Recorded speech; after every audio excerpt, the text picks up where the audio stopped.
tudo bem com vocês? Nós estamos aqui hoje com a psicanalista Maísa Balduino para conversarmos um pouquinho dentro da nossa nova metodologia sobre as diversas casas em que habitamos. Momento Instituto Flamboyant.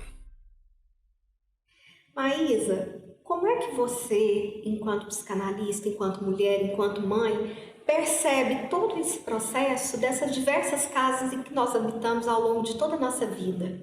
Então, Lívia, para a psicanálise, a gente vai ter que constituir uma casa interna, um lugar que possa nos hospedar, que não seja inóspito, Então a gente imagina que tudo começa na casa com a mãe, no corpo da mãe, e o bebê se desenvolve, e a vida se dá ali.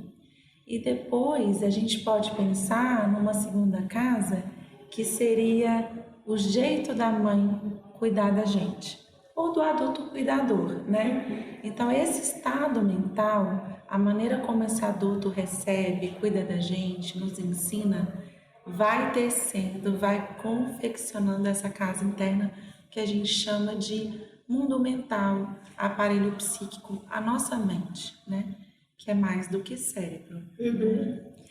Esse psiquismo nosso, é interessante você falar isso, porque esse psiquismo nosso, ele moldado nesses primeiros momentos, assim como você falou, às vezes influencia, às vezes não, sempre influencia muito em todo o nosso processo de desenvolvimento na nossa vida.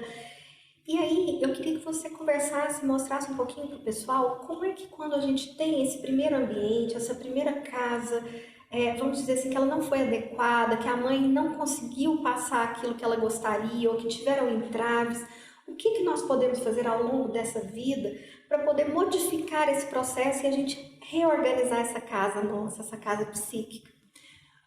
Se a gente tiver sorte, a gente vai encontrar outras relações que podem de alguma forma reparar, como se a gente fosse fazer uma reforma, que podem reparar esse mundo interno que está ferido, está machucado, às vezes tem vazamento, tem goteira que dói, e que às vezes fica muito mais difícil viver nesse ambiente, a gente poder conviver com a gente, não tá legal.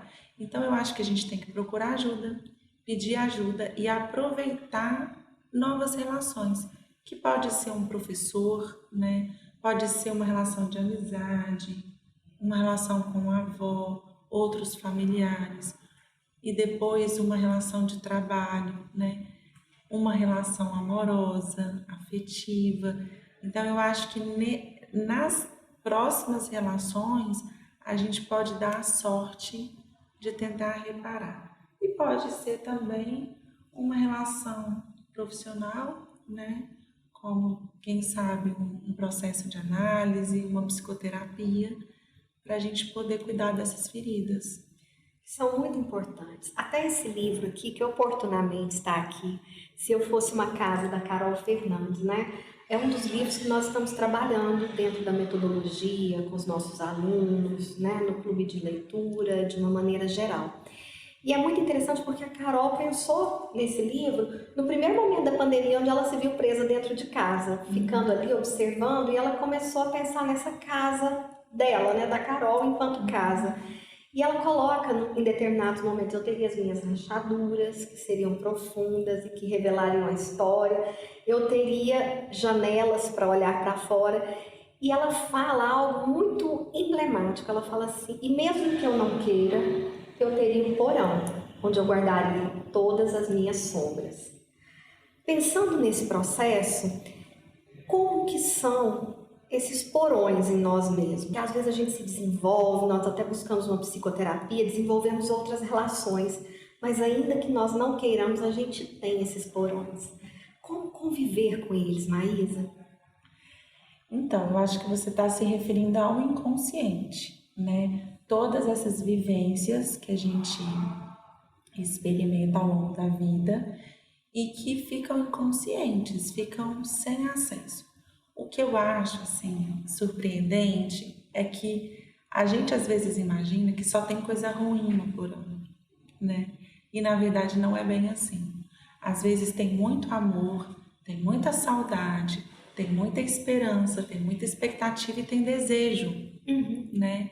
Então, você me falando agora, eu me lembrei de um episódio da Peppa Pig, que eles sobem, né, na verdade o porão, né, na casa é em cima. E eles sobem para fazer uma faxina. E eles acham coisas muito legais, inclusive um disco, e colocam o disco nessa vitrola que a mãe da Peppa ouvia, né? Então eu acho importante porque às vezes quando a gente vai mergulhar, né, a gente pode achar muita coisa incrível e acha dor, acha medo, acha inveja, acha lembranças ruins, mas essas também a gente pode ressignificar. Essa evitação de entrar em contato com o mundo interno, eu acho que prejudica muito e empobrece muito, porque aí a gente não conhece a casa por completo, né? E a gente também não pode usufruir da nossa vida interna por completo. Então, dá medo, mas é tão necessário, né, ter essa coragem para fazer esse mergulho, ver fotos antigas, né, e encontrar. Se a gente pensar, né, os metais mais nobres, eles estão lá embaixo, né, na Terra. Exatamente. Você falando aí me ocorreu porque um dos autores que nós vamos trabalhar também é Alberto Hellinger, ele trabalha com essa questão sistêmica, né? Então ele fala que tudo que foi só tem força se for tomado como foi.